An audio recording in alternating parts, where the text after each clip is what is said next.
just got to clear that one, and then it's the rocks, but Frei has been so strong on this false flat.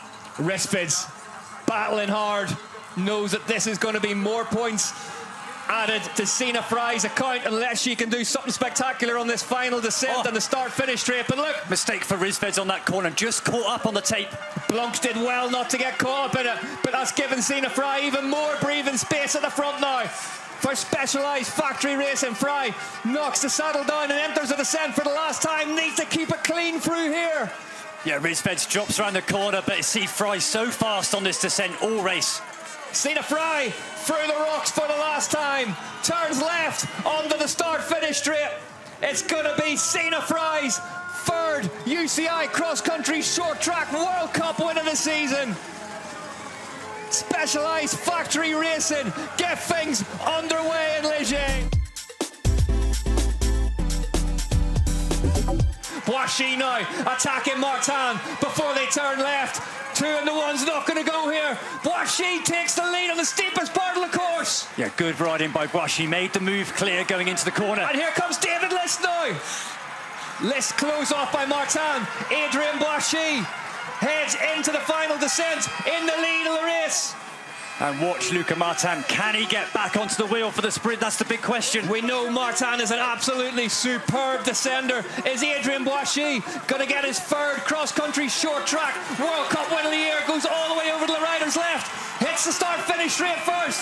Boichis followed by Martin. Heading for the line. Adrien Boichis holds off Luca Martin and takes his third UCI cross-country short track World Cup win.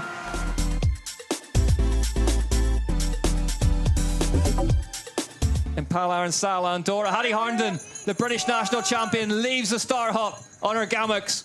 How's she going to fare with this big compression? No problems. No problems at all for Harnden. Through there, goes all the way over to the left-hand side.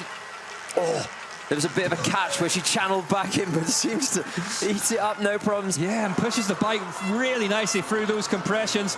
0.7 of a second, she's into the green. Harriet Harnden, from being 2 seconds back, is into the lead of this race and just has 1 sector to go. 48.3 and under the monster arch. She's approaching the final jumps now, Rick. Across the road, needs to nail absolutely every single one of these jumps. Harriet Harnden for Aon Racing. Oh, goes deep off that one. Pulls big for that one, goes deep again. Harnden throwing absolutely everything at this for Aon Racing. Hits the wall ride. Harriet Harnden, are we going to see the lead of the race change? Harnden across the line and goes fastest by 1.863. Harriet Harnden leads in Ligier.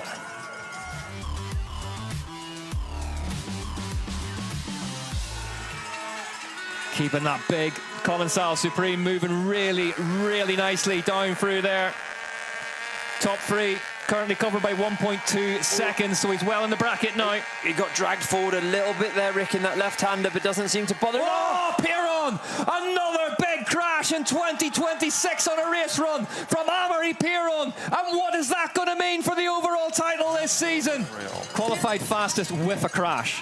And it wasn't a small crash either. No, he went massive out of that left-hander, that same kicker. Absolutely dominated his final junior World Cup season last year. Took the UCI Downhill World Champs as a junior as well. Wow, First year as a lead. That was as fast as I think we've seen through there. What's the next split going to tell us? Max Ulrich is 0.3 of a second behind Andy Kolb as things stand. It carries mega speed back onto the bike part there through that right-hander. This next one, he needs to absolutely ace it through here if he wants to be in contention for the win today. Heads out across this big gap, gets a flicker of sunlight before the lights get turned off again. The fans loving this one. Max Ulrich is 1.4 seconds faster. Andy Kolb watches on. He doesn't think he's done enough. All of a sudden, Max Ulrich's in the lead of this race. Nearly loses the bike in that run. Heads across the road. 52.4 Ks under the speed trap.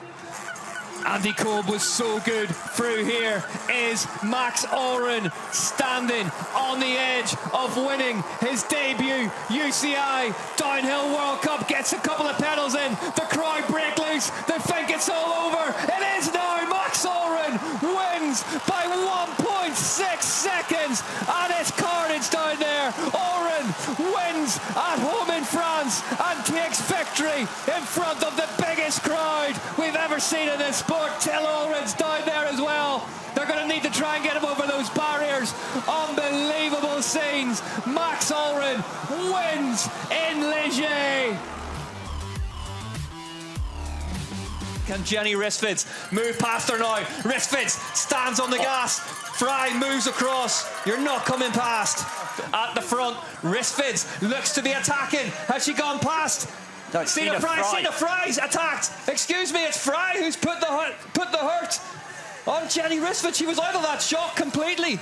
8 seconds Blunk has given away to Rissfids and Frei. So on that climb. They both fought for that corner. Sina Frei got the gap, and then it was on the last steep climb going to the woods. Big attack by Sina Frei. A tour de force in France for Sina Frei, who takes her second double cross-country UCI World Cup win of 2026 in some style.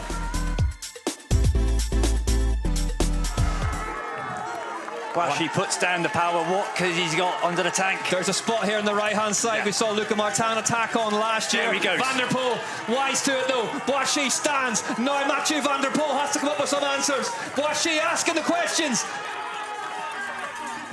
Adrien Boichis keeping Mathieu Van der Poel at bay, but not by much. Look at the crowds at the top of that climb, absolutely loving this. The young French hero taking on the superstar. 18.7 on the strain scale on the Whoop Live, 162 beats per minute from Mathieu Van der Poel. We know a Tour de France stage is around about 19 on that scale, so Van der Poel throwing absolutely everything at it. Boichis has a slight gap now. This is starting to pay off for Adrien Boichis in the descent. Needs the descent of his life here if he wants to keep the Dutchman at bay. Van der Poel closing the gap now as they head to one of the steepest corners on the circuit.